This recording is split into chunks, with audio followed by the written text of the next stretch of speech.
2020 was 4 years ago.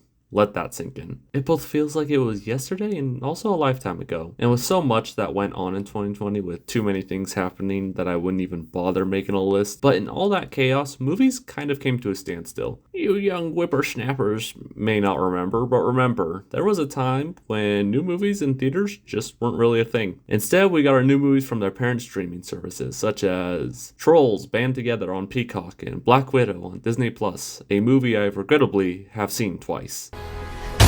But among the movies that were sent directly to streaming services, two in particular stuck out to me, and those being Soul and Onward. These two Pixar movies in particular seem to come and go without anyone really talking about them, at least in the long term. You don't get people still talking about them like Incredibles or Monsters Inc., which I think is a shame because both of these movies have some excellent elements to them, which I want to discuss Onward first for this video and then save Soul for a later one, as that movie in particular has a very special place in my heart. Based on the thumbnail, you probably are thinking that I think Onward is some great cinematic masterpiece, right? Well, not exactly. While I do want to discuss the elements that I think carry this movie and are exceptional, I'm not going to pretend that the rest of the movie is of similar quality. Some of the characters are kind of meh, the comedy is pretty hit or miss, and there are certain conflicts that feel very manufactured because we have to have a big chase scene. However, that being said, I do genuinely believe that Onward is underrated, and I think the emotional core of this movie makes it more than worth the price of admission. To give a quick plot synopsis ripped from IMDb, Elven brothers Ian and Barley Lightfoot set out on an adventure to resurrect their late father for a day.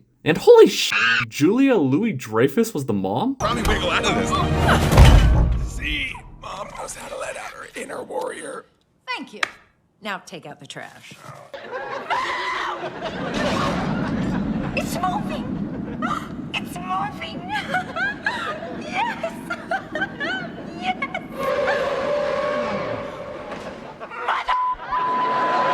Okay, I can hear it. I have to put it out on the record. The mom? MILF. Onward was directed by Dan Scallion, who also wrote the screenplay, and he did the same for Monsters University, which makes a lot of sense considering how both are solid but not anything special movies if you didn't include these incredible moments that elevate them heavily. And while I like Monsters University significantly more than Onward, I wanted to shed some light on this one and its strongest element because of its emotional core. Ian throughout the whole movie wants nothing more than to meet his dad who died before he was born. Even Barley only has 4 memories of him. No, I've got 3. I remember his beard was scratchy, he had a goofy laugh, and I used to play drums on his feet. Right. He used to go bump, bum, bum, bum. With each brother, we get to see how their ideas of their dad kind of shape who they are. For Barley specifically, his last memory is of him about to say goodbye to his father. When Dad was sick, I was supposed to go in and say goodbye to him, but he was hooked up to all these tubes, and he just didn't look like himself. I got scared and I didn't go in.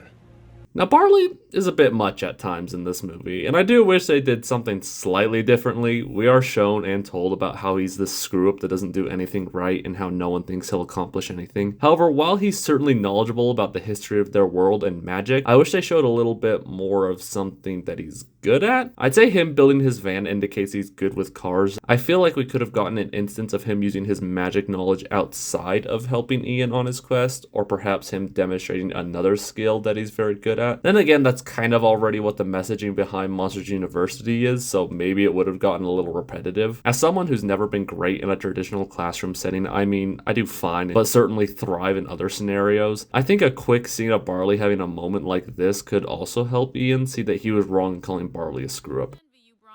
That Lightfoot kid is a handful. I'm gonna have to disagree with you there. I think Ian's a pretty stand-up citizen. Not him, the older one. What?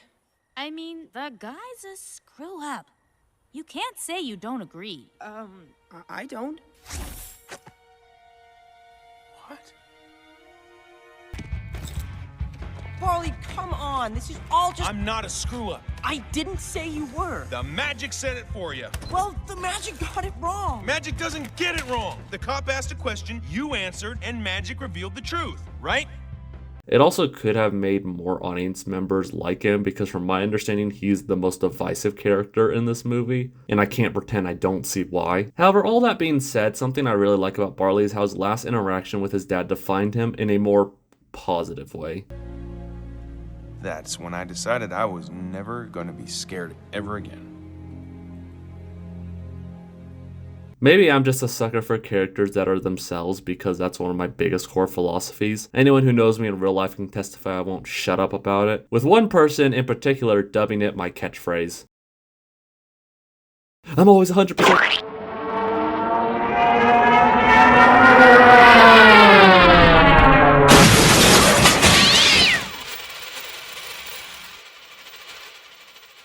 Shut up! Even though Barley is a bit much, he's never to the point where he's unbearably stubborn or refuses to do anything that isn't his way. In fact, for the first part of the journey, he does everything Ian's way. I know you want this to be like one of your adventure games, but all that matters is that we get to spend as much time as possible with Dad.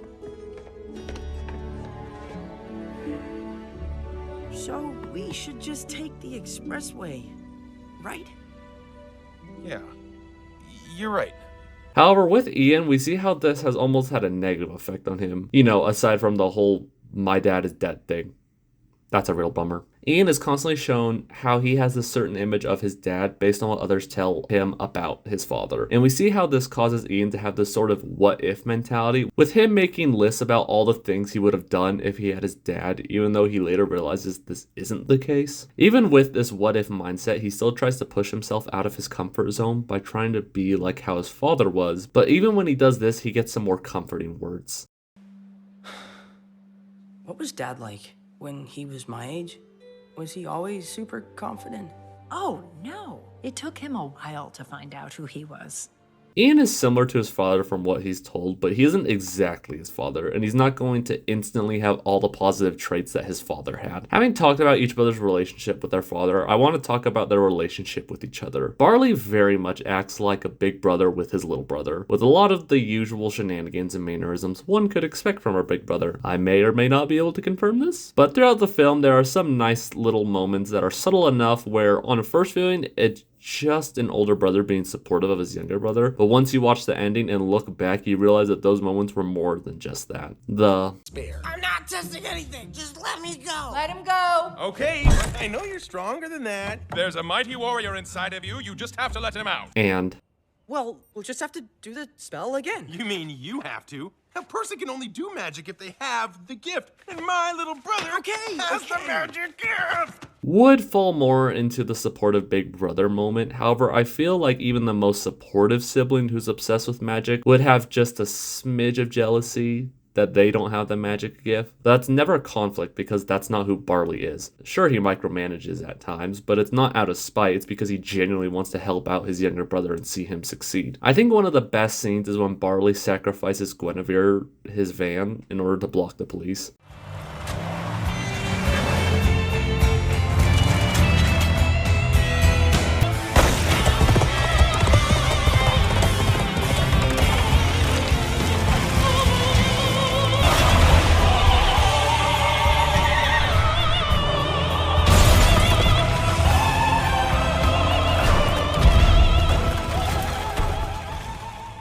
Funny moment aside where the van basically turns into a Pegasus, I think it's got a little more depth from what appears on screen. Barley is sacrificing Guinevere, not just because he wants to see his dad again, because he still wants to see him, but because Ian wants to meet their dad so much, and Barley wants to make that happen for him. I mentioned how Guinevere is Barley's most prized possession and a symbol for one thing that he's genuinely proud of, and a physical representation of one thing that he's actually good at since he built her from nothing. Despite everyone calling him a screw-up that wouldn't accomplish anything, and this van being the one thing that could be seen as proving them wrong, he's still willing to sacrifice it because he loves Ian. Once they find themselves back in town, we do get a third act breakup, which while overdone in animated movies, I feel like it's not as forced and contrived compared to other movies.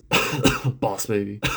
Secret Life of Pets. Which leads to the scene where Ian begins crossing off things he wanted to do with his dad when he realized he never got to do them with him, when we get the best scene in the movie.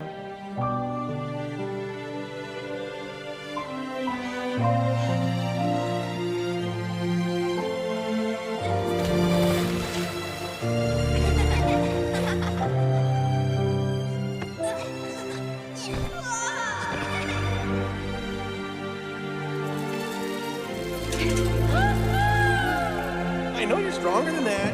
My little brother brother has the magic gift! Don't hold back. Hey, you can do this.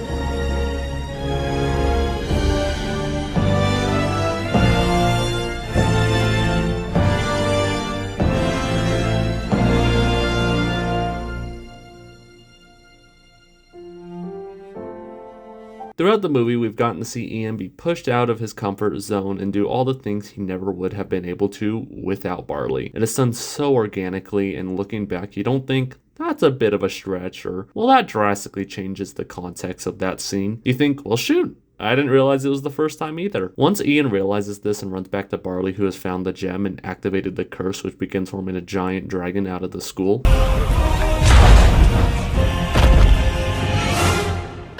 Now that's funny. Quick sidetrack, but the final battle of Onward is a lot of fun and has way more creativity for integrating magic into a final battle than Harry Potter ever did. I'm gonna say it, Harry Potter has some of the worst fight scenes in a modern day movie, aside from that one fight. Barley's about to go distract the dragon so Ian can finally meet his dad, however Ian stops him.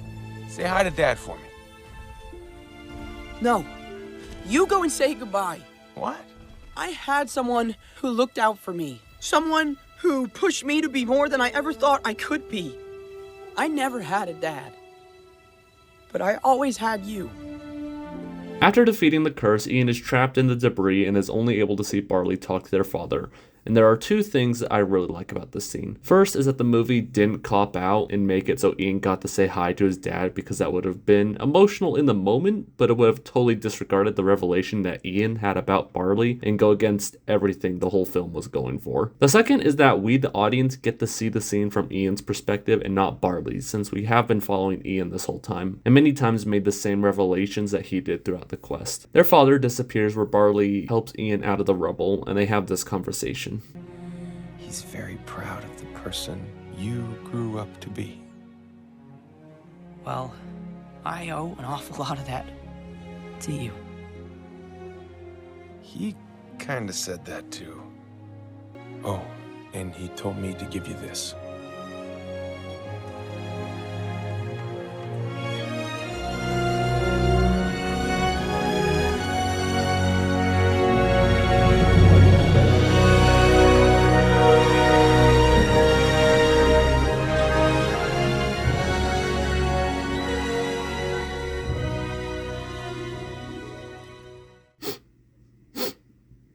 No, I'm not crying. Get that camera out of my face. The ending gives us all the main characters embracing more of their magical sides, with Ian and Barley flying off in Guinevere II, and a final shot of the various photos on Ian's wall, with the final one being the two brothers together. I know a lot of people were upset this wasn't a big epic, but I think, like another Pixar movie that is better than this one, but The Incredibles is not a superhero movie, contrary to popular belief. It is a midlife crisis in the realization of what you have in your life type of movie that just happens to use superheroes to tell that story. Incredibles 2 is a superhero movie and noticeably suffers in quality because it placed more importance on the superhero aspect than the family conflict and dynamic. I think Onward would have been more similar if it did go that route, because I think the film's weakest elements are when it's trying to be a big grand epic, with the one exception. And again, it's not terrible, but it's much stronger when we focus on the relationship between Ian and Barley. With the movies, I think it's important to judge a movie on what it is and not what we wanted it to be. A similar journey that Ian goes through throughout the film, he's always thinking about his dad.